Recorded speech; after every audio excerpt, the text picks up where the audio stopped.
द्वापर युग का या यूं कहें इतिहास का सबसे बड़ा युद्ध, जिसके पहले ना कभी इतना बड़ा युद्ध हुआ था और ना ही कभी होगा, जिसे हम महाभारत के नाम से जानते हैं। और कर्ण महाभारत के एक ऐसे महानायक थे जो कि अधर्म के साथ होते हुए भी धर्म का पाठ सिखा गए और जिसके दान करने की क्षमता और उनकी वीरता से खुद वासुदेव श्री कृष्ण भी उन्हें बहुत पसंद किया करते थे। और अगर आज मैं आपसे पूछूं कि महाभारत में आपका फेवरेट कैरेक्टर कौन था, तो ज्यादातर लोग कर्ण का नाम कमेंट बॉक्स में लिखेंगे। तो आज ये पावरफुल वीडियो दानवीर कर्ण के जीवन के बारे में है। द्वापर युग के समय में यादव डायनेस्टी की राजा सूरसेन की एक पुत्री थी पृथा, जिन्हें हम कुंती के नाम से जानते हैं। और एक दिन सूरसेन के राज्य में गुरु दुर्वासा आए, जो कि उस समय में बहुत ही सिद्ध और पावरफुल गुरु थे।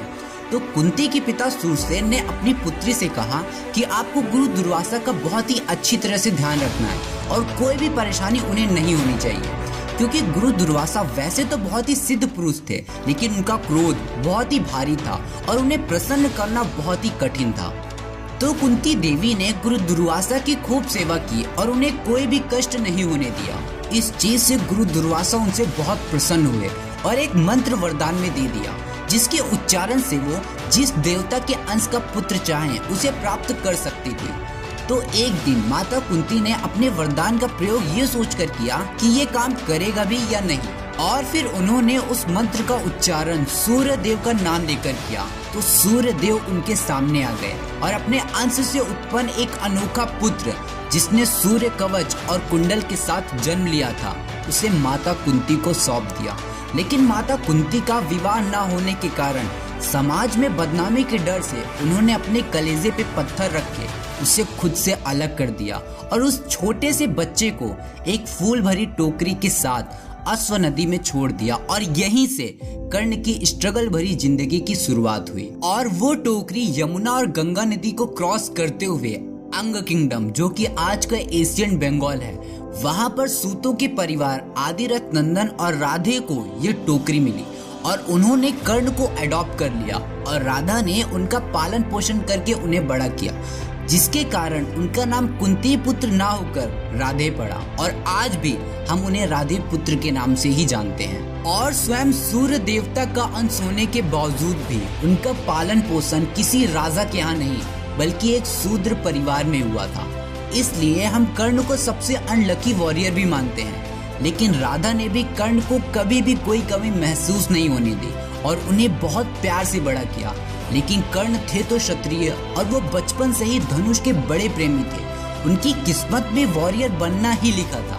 लेकिन उस समय लोगों को जाति धर्म और ऊंच नीच की बाधाओं के हिसाब से शिक्षा दी जाती थी। और उस समय एक ही सर्वश्रेष्ठ गुरुकुल था, जो कि गुरु द्रोणाचार्य का था। तो एक दिन कर्ण धनुष विद्या की शिक्षा पाने के लिए गुरु द्रोणाचार्य के गुरुकुल पहुंच गए और उन्हें अपना शिष्य बनाने की विनती की। लेकिन द्रोणाचार्य ने उन्हें यह कहकर मना कर दिया कि वो सिर्फ राजघराने के राजाओं को ही शिक्षा देंगे और सूतों को क्षत्रिय शिक्षा का कोई अधिकार नहीं है, और उन्हें ये कहकर वापस भेज दिया।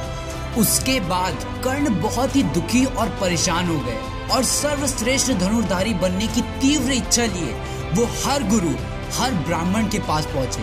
लेकिन सब ने यही बात कहकर मना कर दिया और उनके अरमानों को ठेस पहुंचाकर उन्हें वापस भेज दिया। और फिर कर्ण गए सबसे महान गुरुओं के गुरु स्वयं विष्णु के अवतार परशुराम भगवान के पास, जो कि गुरु द्रोण और भीष्म पितामह के भी गुरु थे। लेकिन परशुराम भी ब्राह्मण थे और वो भी सिर्फ क्षत्रिय और ब्राह्मण को ही शिक्षा देते थे।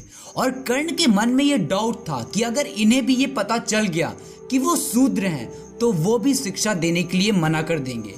तो उन्होंने सोचा कि अगर मुझे शिक्षा लेनी है तो या मैं ब्राह्मण नहीं तो क्षत्रिय बन के जाऊं। तो कर्ण ब्राह्मण का भेष बनाकर परशुराम के पास शिक्षा लेने के लिए पहुंच गए और उन्होंने स्वयं भगवान परशुराम से शिक्षा प्राप्त की, जो कि बहुत ही हाई लेवल की थी। और यही एक बहुत बड़ा रीजन था जिसकी वजह से कर्ण को हराना इम्पॉसिबल था। अब जब कर्ण की सारी शिक्षा पूरी हो गई, उन्हें दिव्य शस्त्रों का ज्ञान हुआ। तो एक दिन परशुराम और कर्ण दोनों ही साथ बैठे हुए थे और परशुराम को नींद आने लगी। तो कर्ण ने कहा कि आप मेरी गोद को तकिया समझकर अपने सिर को रखकर सो जाइए। तो परशुराम उनकी गोद में सो गए। और जब वो सो रहे थे तभी एक कीड़ा कर्ण की जांघों में काटने लगा। कर्ण को बहुत तकलीफ हो रही थी, पर वो हिलना नहीं चाहते थे क्योंकि वो नहीं चाहते थे कि उनके गुरु की नींद टूट जाए और वो लहूलुहान हो गए। तभी परशुराम की नींद खुल गई और उन्होंने देखा कि कर्ण को खून बह रहा है। तभी वो समझ गए कि इतनी सहनशीलता क्षत्रिय और ब्राह्मण में नहीं हो सकती। तो उन्होंने कर्ण से पूछा, कौन हो तुम?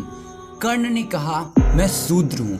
और तभी भगवान परशुराम ने कर्ण से कहा, झूठ से ली हुई शिक्षा कभी भी फलित नहीं होती और जिस वक्त इस शिक्षा की तुम्हें सबसे ज्यादा जरूरत होगी तभी इस शिक्षा को तुम भूल जाओगे।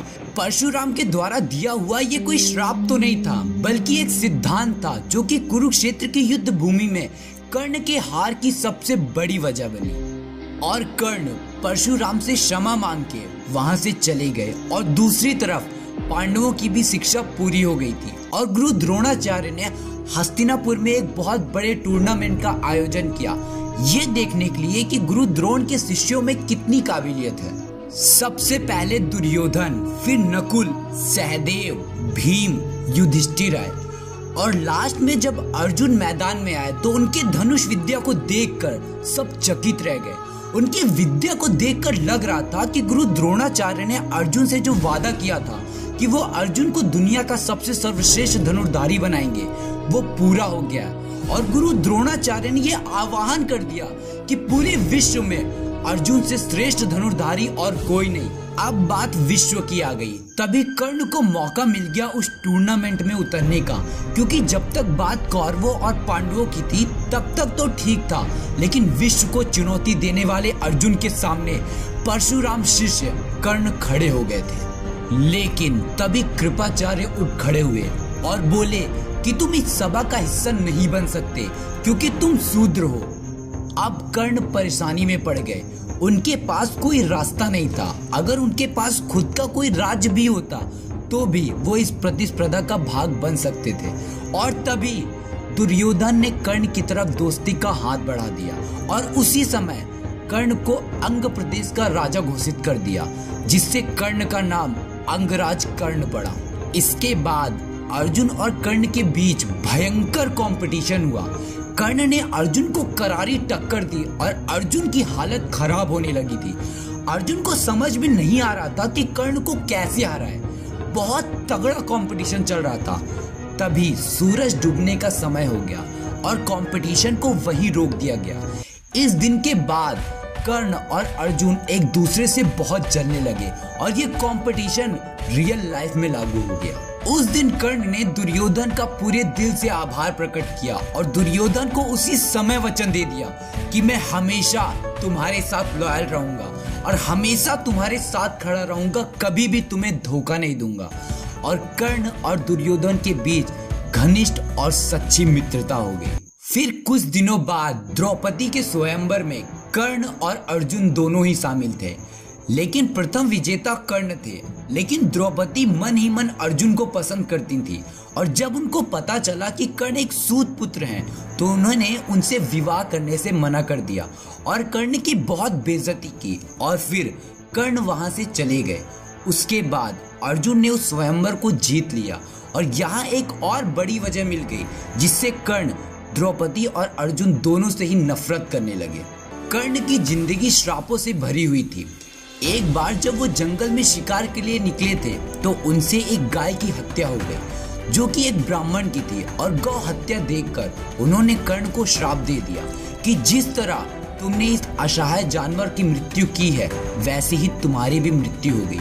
और उन्हें धरती माता से भी श्राप मिला था क्योंकि एक बार एक बच्चे की घी की शीशी नीचे गिर गई थी और वो रो रही थी। तभी कर्ण ने अपनी तीर से धरती पे वार करके उनसे घी वापस पा लिया और बच्चे को दे दिया। कर्ण के इस वार से धरती माता को बहुत दर्द हुआ और उन्होंने कर्ण से कहा कि किसी एक की मदद के लिए दूसरे को पीड़ा नहीं पहुंचानी चाहिए और जब तुमको मेरी सबसे ज्यादा जरूरत होगी तभी मैं तुम्हारा साथ छोड़ दूंगी। और यही कारण था कि जब कर्ण अंत में अर्जुन से युद्ध कर रहे थे तो उनके रथ का पहिया बार बार धरती में धंस जा रहा था। अब जब युधिष्ठिर को खांडवा प्रदेश दे दिया गया, जहाँ की जमीन कुछ बंजर थी, लेकिन पांडवों ने वहाँ पर भी अपने साम्राज्य को इस्टेब्लिश कर लिया और हर चीज की सुविधा अपने राज्य में बना ली, तो दुर्योधन ने जब ये देखा तो उससे रहा नहीं गया, क्योंकि वो बचपन से ही उसके मामा शकुनी की बातों से प्रभावित था। लेकिन कर्ण को शकुनी बिल्कुल पसंद नहीं थे, या यूं कहें कर्ण को छल कपट बिल्कुल पसंद नहीं था। लेकिन शकुनी नहीं माना और उसने पासे के खेल के लिए युधिष्ठिर को इनवाइट किया, क्योंकि शकुनी के पासे उसकी बात सुनते थे। इसका एक ही रीजन सामने आता है कि शकुनी के पासे उसके पिता के अस्थियों से बने थे। इसके बाद युधिष्ठिर एक एक करके सारी चीजें हारते गए, अपना राज्य, अपना मान, अपनी हर एक चीज वो हार चुके थे और अंत में उन्होंने द्रौपदी को दांव पे लगा दिया, जो उनकी सबसे बड़ी गलती थी। और फिर दुर्योधन ने दुशासन को भेजा और उसने द्रौपदी को घसीटते हुए उस भरी सभा में लेके आया, जहां उनका चीरहरण करने की कोशिश की गई थी। और इसमें दुशासन, दुर्योधन, यहाँ तक कि कर्ण ने भी बहुत गलत व्यवहार द्रौपदी के साथ किया, बहुत कुछ उल्टा सीधा बोला।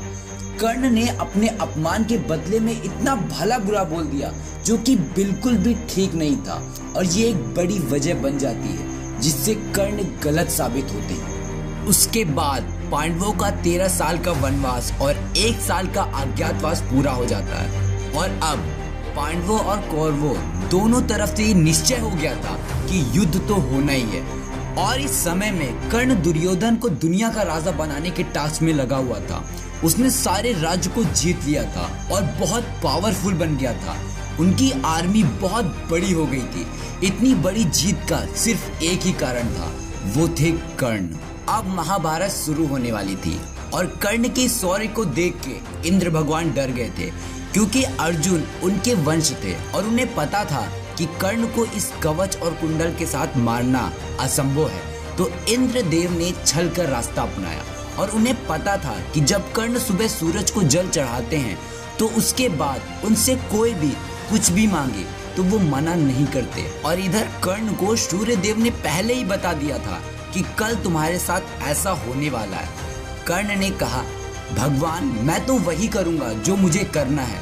और जब इंद्र बूढ़ी अवस्था में कर्ण के सामने आए और उनसे कवच और कुंडल मांगा, तो कर्ण ने हंसते हंसते अपना कवच और कुंडल दान में दे दी। उनके दान की कहानी यहाँ रुकी नहीं। युद्ध के एक रात पहले कुंती माता कर्ण के पास आई और भीगी आंखों से वो राज उनसे बताया, जिसके बारे में श्री कृष्ण ने पहले ही उन्हें बता दिया था। कर्ण ने कहा, माता अब बहुत देर हो चुकी है, फिर भी आप आई हैं तो बताइए मैं आपके लिए क्या कर सकता हूँ। माता कुंती ने कहा, मैंने सुना है कि तुम दुनिया के सबसे बड़े दानी हो और मैं तुमसे अपने 5 पुत्र का जीवन दान मांगने आई हूँ। तुम युद्ध में मत जाओ, जिससे मेरे 5 पुत्र भी जीवित रहें और तुम भी मेरे पास रहो। कर्ण ने माता कुंती को वचन दिया कि आपके हमेशा 5 पुत्र ही रहेंगे, या तो मैं या अर्जुन। बाकी 4 भाइयों को मौका मिलने पर भी मैं नहीं मारूंगा। उसके बाद बहुत भयंकर युद्ध हुआ। कर्ण उन 4 भाइयों के ऊपर भारी पड़ गए थे। फिर जब वो अर्जुन के सामने आए तब बहुत भीषण लड़ाई उन दोनों के बीच हुई। कर्ण के सारथी शल्य थे और अर्जुन के साथी स्वयं वासुदेव कृष्ण। जब कर्ण बाण चलाते थे तो अर्जुन का रथ 2 फीट पीछे खिसक जाता था, और जब अर्जुन बाण चलाते थे तो कर्ण का रथ 10 फीट पीछे खिसक जाता था। अर्जुन ये देखकर बहुत खुश हो रहे थे। वो कृष्ण से बोले, देख रहे हो वासुदेव, कर्ण बाण चलाता है तो मेरा रथ सिर्फ 2 फीट पीछे जाता है, और मैं जब बाण चलाता हूँ तो उसका रथ 10 फीट पीछे चला जाता है। मतलब वो अपनी बखान कर रहे थे। तभी श्री कृष्ण ने कहा, तेरे रथ पर स्वयं मैं हूँ, और ऊपर देखो तुम्हारे रथ पर बजरंग ध्वज यानी हनुमान जी खुद। तब भी कर्ण का वार हमें 2 फीट पीछे कर दे रहा है। तो सोचो कितनी ताकत है कर्ण में। अब युद्ध चरम सीमा पर था और तभी कर्ण अपनी विद्या भूलने लगे। वो बार बार याद करने की कोशिश कर रहे थे, लेकिन उन्हें कुछ याद नहीं आ रहा था, और तभी उनका रथ भी जमीन में धंस गया। और कर्ण ने अर्जुन से कहा, रुको, मेरा रथ फंस गया है, उसे निकाल लूं तो फिर लड़ते हैं। और जब वो अपने धनुष को रथ पे रखकर नीचे उतर के रथ के चक्के को निकालने लगे, तभी श्री कृष्ण ने अर्जुन से कहा, बाण चलाओ पार्थ। अर्जुन बोले, ये तो गलत है, मैं ऐसा नहीं कर सकता, वो असहाय है। कृष्ण को पता था कि अभी नहीं तो कर्ण को हराना असंभव हो जाएगा, और फिर उन्होंने अर्जुन को द्रौपदी का अपमान याद दिलाया और कहा, तुम इसके साथ धर्म करोगे जो अधर्म के साथ खड़ा है। तो श्री कृष्ण के कहने पर अर्जुन ने अपने तीर से कर्ण के सिर को धड़ से अलग कर दिया। और जब कर्ण जमीन पर पड़े हुए थे तो उस समय भी उन्होंने जिसके लिए जन्म लिया था, दानवीर कर्ण, वो धर्म उन्होंने नहीं छोड़ा। और श्री कृष्ण जब भिखारी का वेश बनाकर उनके पास आए और बोले, मुझे कुछ भिक्षा चाहिए, तो कर्ण ने अपने सोने के दांत को पत्थर से तोड़ दिया और उसे दान में दे दिया। कर्ण के बारे में हजारों ऐसी कहानियां हैं जो आपको आज के युग में सोचने के लिए मजबूर कर देंगी। आज के युग में कर्ण जैसा इंसान शायद ही हो सकता है, लेकिन हम उनके जैसे ना सही पर उनके आदर्शों पर तो जरूर चल सकते हैं। और दानवीर कर्ण की साहस और धर्म से भरी ये शौर्य गाथा देश के हर बच्चे, बूढ़े और यंगस्टर को सुनना बहुत जरूरी है। इसके लिए आप इस वीडियो को हर एक व्हाट्सएप ग्रुप, अपने फ्रेंड्स एंड फैमिली के साथ शेयर कीजिए, हर एक सोशल मीडिया प्लेटफॉर्म पे शेयर कीजिए। और अगर आपको ये वीडियो अच्छी लगी हो तो प्लीज वीडियो को लाइक कर दीजिए, चैनल को सब्सक्राइब कर दीजिए। बाकी नोटिफिकेशन बिल से क्या होता है ये तो आपको पता ही है।